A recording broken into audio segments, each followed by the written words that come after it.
말씀 사무엘상 31장 1절부터 13절까지 말씀입니다. 사무엘상 31장 1절부터 13절 우리 함께 한 목소리로 봉독합니다. 블레셋 사람들이 이스라엘을 치매 이스라엘 사람들이 블레셋 사람들 앞에서 도망하여 길보아 산에서 엎드러져 죽으니라. 블레셋 사람들이 사울과 그의 아들들을 추격하여 사울의 아들 요나단과 아비나답과 말기수아를 죽이니라. 사울이 패전함에 활 쏘는 자가 따라잡으니 활 쏘는 자에게 중상을 입은지라. 그가 무기를 든 자에게 이르되 내 칼을 빼어 그것으로 나를 찌르라. 할례받지 않은 자들이 와서 나를 찌르고 모욕할까 두려워하노라 하나 무기를 든 자가 심히 두려워하여 감히 행하지 아니하는지라. 이에 사울이 자기의 칼을 뽑아서 그 위에 엎드러지매 무기를 든 자가 사울이 죽음을 보고 자기도 자기 칼 위에 엎드러져 그와 함께 죽으니라. 사울과 그의 세 아들과 무기를 든 자와 그의 모든 사람이 다 그날에 함께 죽었더라. 골짜기 저쪽에 있는 이스라엘 사람과 요단에 있는 자들이 이스라엘 사람들이 도망한 것과 사울과 그의 아들들이 죽었음을 보고 성읍들을 버리고 도망하며 블레셋 사람들이 이르러 거기에서 사니라. 그 이튿날 블레셋 사람들이 죽은 자를 벗기러 왔다가 사울과 그의 세 아들이 길보아 산에서 죽은 것을 보고 사울의 머리를 베고 그의 갑옷을 벗기고 자기들의 신당과 백성에게 알리기 위하여 그것을 블레셋 사람들의 땅 사방에 보내고 그의 갑옷은 아스다롯의 집에 두고 그의 시체는 벳산 성벽에 못 박음에 길르앗 야베스 주민들이 블레셋 사람들이 사울에게 행한 일을 듣고 모든 장사들이 일어나 밤새도록 달려가서 사울의 시체와 그의 아들들의 시체를 벳산 성벽에서 내려가지고 야베스에 돌아가서 거기서 불사르고 그의 뼈를 가져다가 야베스 에셀 나무 아래에 장사하고 7일 동안 금식하였더라. 아멘. 할렐루야. 이제 오늘 우리가 이제 사울의 마지막 모습 또 요나단의 마지막 모습을 우리가 볼 수 있습니다. 블레셋 사람들과의 전쟁 가운데 죽게 될 것을 하나님께서는 암시하셨고 과연 그 말씀대로 사울은 이 전쟁에서 패배할 뿐 아니라 죽임을 당하게 됩니다. 사울뿐만이 아니라 그를 따르던 아들들 그리고 모든 부하들과 무기를 들었던 가장 최측근이겠죠. 함께 그날에 죽게 되는 것을 볼 수 있게 됩니다. 우리가 잠시 사울의 삶을 되돌아보면서 또 우리의 인생과 비교해 봅니다. 여러분, 처음 사울이 하나님으로부터 부르심을 받았고 왕으로 기름 부음을 받았을 때 그는 어떤 마음이었을까? 하나님은 어떤 마음이셨을까? 우리가 알다시피 하나님께서 기뻐하셨고 사울 역시도 겸손하게 내가 하나님의 은혜로 되었음을 알았기 때문에 그는 굉장히 하나님 앞에 또 사람들 앞에 그런 낮은 자의 모습을 보였음을 우리는 기억합니다. 사람들이 왕으로 추대하려 할 때 사울은 숨어 있었고 피했고 나 같은 사람이 무엇인데 왕이 되느냐고 하나님 앞에 섰던 인생 때문에 하나님으로부터 사랑을 받았고 또 인정을 받았고 복을 누렸던 사람이었습니다.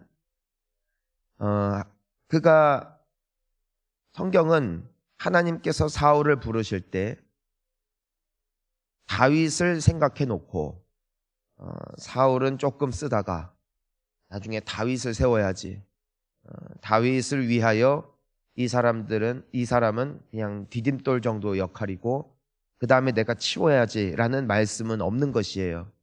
하나님의 사랑을 입었고 사울도 하나님 앞에 겸손했고 하나님의 은혜였다는 것입니다.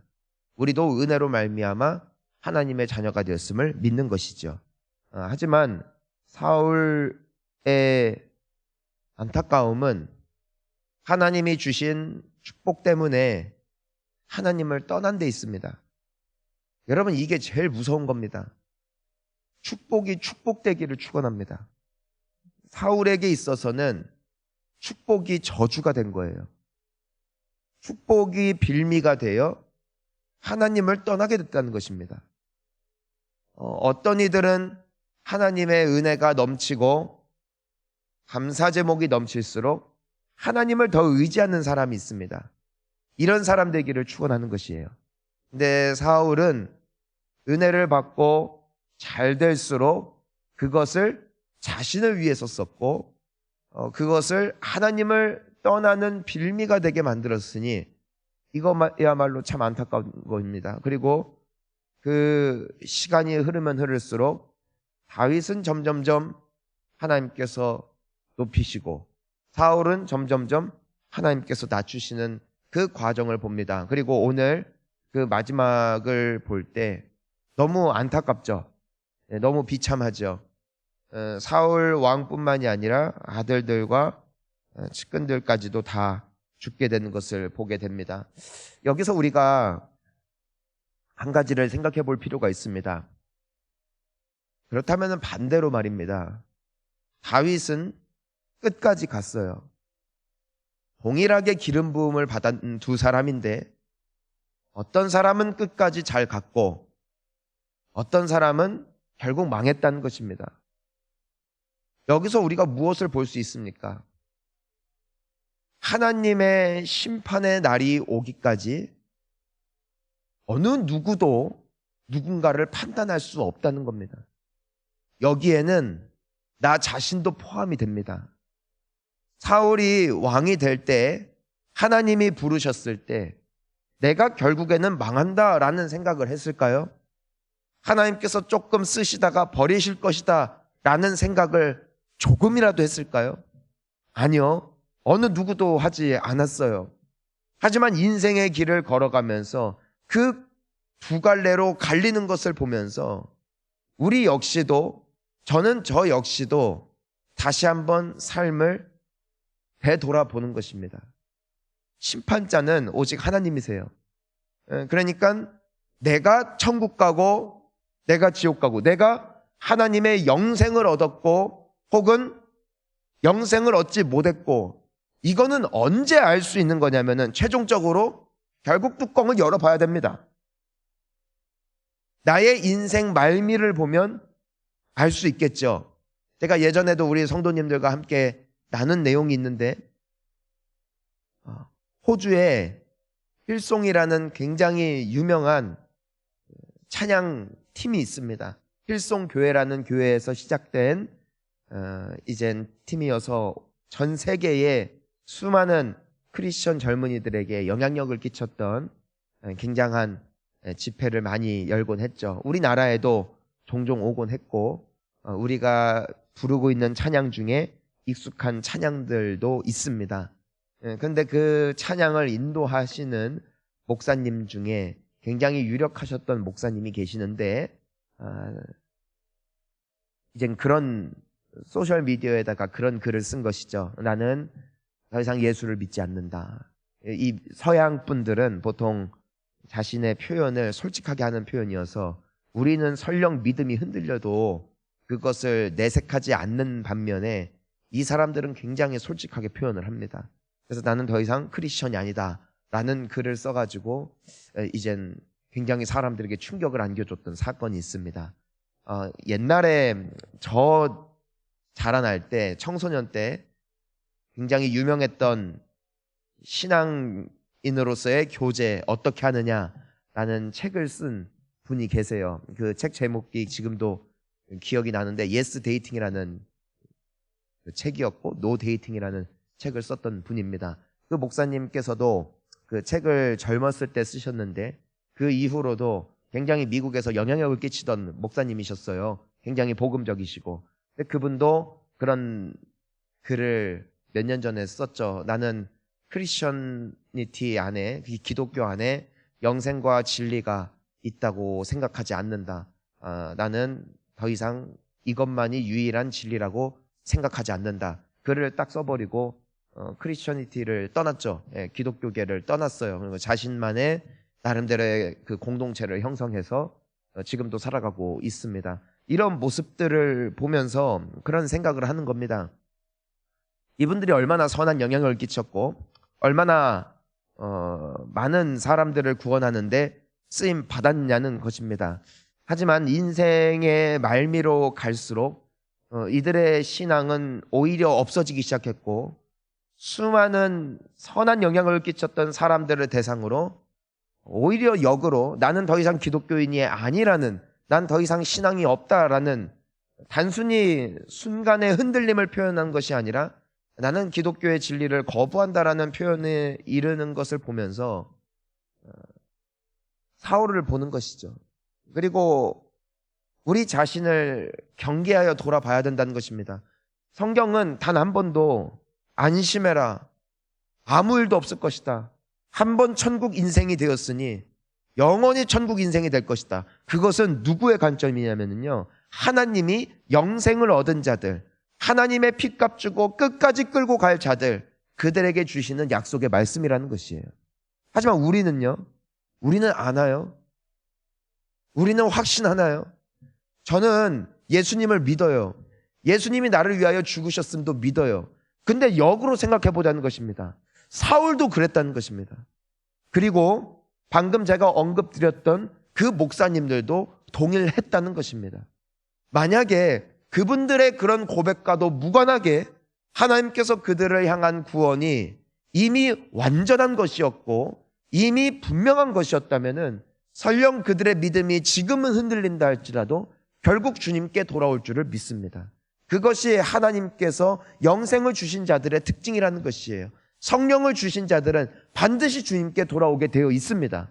하지만 아니라면 말입니다. 그러면은 영원히 떠나는 것이죠. 저는요, 성경을 읽으면 읽을수록 하나님이 우리에게 주시는 약속에 대한 확신과 더불어 두렵고 떨림은 공존합니다. 이것이 신앙입니다. 사도 바울은 무엇이라고 고백을 합니까? 두렵고 떨리는 마음을 가지고 살아낸다고 하였어요. 그러면서 뭐라고 하냐면은 내가 수많은 사람들을 구원하였으되 오히려 내가 버림받을까 무섭다라는 표현을 하면서 나 자신에게 있는 믿음, 내가 지금 가지고 있는 하나님을 향한 신앙과 또 하나님을 향한 헌신이 혹여나도 흔들리고 혹여라도 결국 하나님을 저버리게 되어지는 인생이 될까? 나는 무섭다. 사도가 예수님의 형상을 보았고 환상을 보았고 그분을 위하여 평생 헌신했던 사람이 이런 고백을 했던 것이 참 놀랍습니다. 때문에 사도 바울이 끝까지 갈 수 있었다는 거예요. 왜냐하면 경계를 늦추지 않았기 때문이죠. 여러분, 외줄타기예요. 결국 인생은 한쪽으로 쓰러질 수밖에 없거든요. 믿음으로 가든 혹은 멸망으로 가든 인생은 끊임없이 그 중간 사이에서 균형을 잡으면서 가는 거예요. 만약에 그 경계를 늦추고 내가 거의 다 왔지만 끝에서 방심하면 어떻게 되는 것이에요? 떨어지는 것이죠. 우리가 가끔 재미있는 스포츠 영상 같은 것들을 보면은요, 어떤 부분들이 있냐면 한 사이클 선수를 봤습니다. 1등으로 오고 있었어요. 거의 다 왔어요. 거의 다 와서 너무나 기뻐서 환호하면서 두 손을 번쩍 들고 그렇게 멋있게 골인 지점을 지나가려고 했습니다. 그러다가 그만 자빠졌어요. 얼마나 재밌는지 나중에 유튜브에 꼭 찾아보세요. 안 웃을 수가 없습니다. 하다가 넘어져서 그 뒤에서 따라오던 사람이 추격하고 이 사람은 허겁지겁 그 자전거를 세우고선 뒤늦게나마 들어가는 모습을 보았습니다. 이 재미있는 상황, 어떤 사람은 달리기 경주 마라톤을 하는데 거의 다 왔어요. 이제는 끝까지 그냥 신실하게 뛰었으면 되는데 결승선 한 200m 앞두고 그 관중들이 환호성 지르는 것을 보면서 그들에게 손키스를 날리고 그들에게 그 환호성을 계속해서 유도하면서 즐거움으로 아무 일도 없겠다는 듯이 유유자적하면서 들어오는데 그 뒤에서 끝까지 포기하지 않고 달려오던 두 번째 선수가 결과적으로 앞질러서 그 사람 어리둥절하는 사이에 2등이 되고 그 사람이 1등 되는 모습을 보면서 참 우스꽝스러운 영상으로, 어찌 보면 그 사람에게 있어서는 평생 후회될 만한 영상으로 남은 것을 본 적이 있습니다. 여러분, 우리는 천국 가는 그날까지 누군가가 노리고 있음을 기억해야 됩니다. 하나님께서 우리를 구원하시기 위하여 오늘도 은혜를 주시는 줄 믿습니다. 우리를 끝까지 승리할 수 있게 하시기 위하여 성령을 우리와 함께 하신다는 것입니다. 하지만 그에 못지않은 열심이 있는 자가 있으니 그것이 바로 원수 마귀라는 것입니다. 성령님은 끊임없이 우리에게 은혜 주시고 우리에게 확신을 주시고 우리에게 믿음을 주는 분이시라면은 원수 마귀는 끊임없이 우리에게 의심을 주고 절망을 주고 포기를 가져다 준다는 것이죠. 결국 우리는 그 둘 사이에서 살아내는 존재라는 것이에요. 우리 안에는 선한 것만 남아있지 않습니다. 우리 안에는 육신의 본능과 더불어 하나님의 성령이 함께 공존하고 있다는 것이죠.